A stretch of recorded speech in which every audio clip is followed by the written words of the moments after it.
देखी भैया यही चैत के महीना में एगो औरत अपना पति के लगे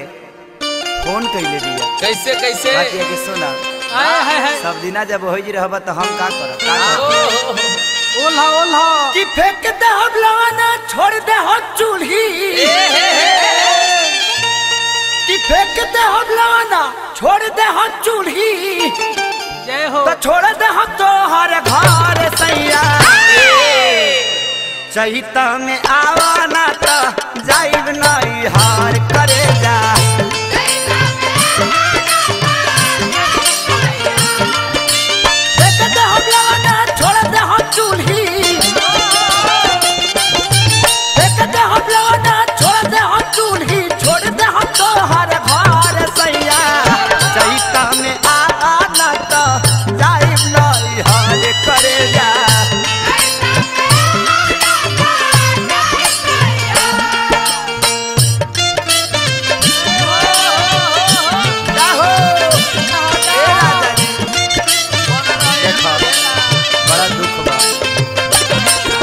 महुआ जुआता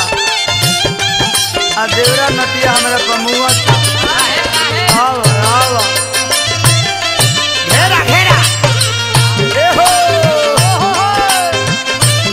गाए कृष्णा भैया भौजी रे चल तैंगा सतैबो अरे बन रह अरे बन जा बाबू बन जा मुंह लाग गए हो सारे लोग कोए कवना काम के भतार बा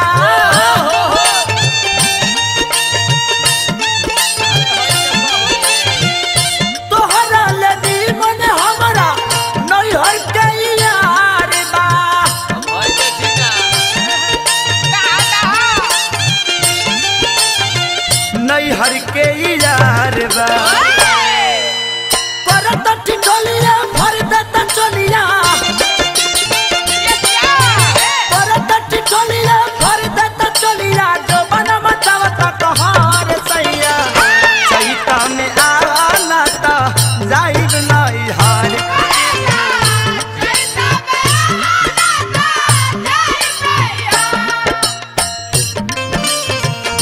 आओ ना आइब तो तू बुझब तनको तेरा दया नहीं के आवो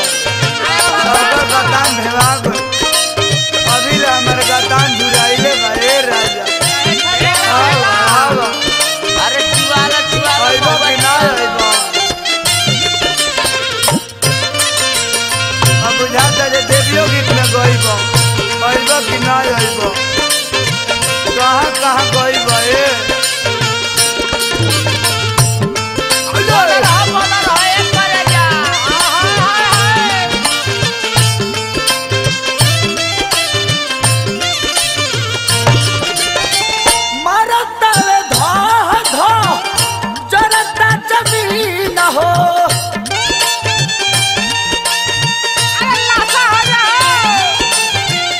ढोवत में बोझा हवा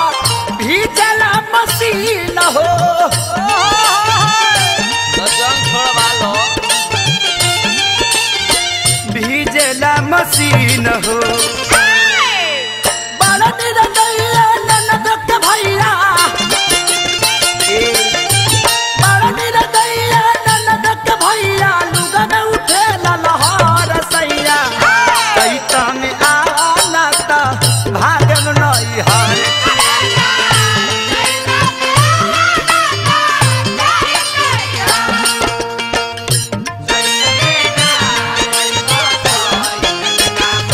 जय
दे हम तो हर घर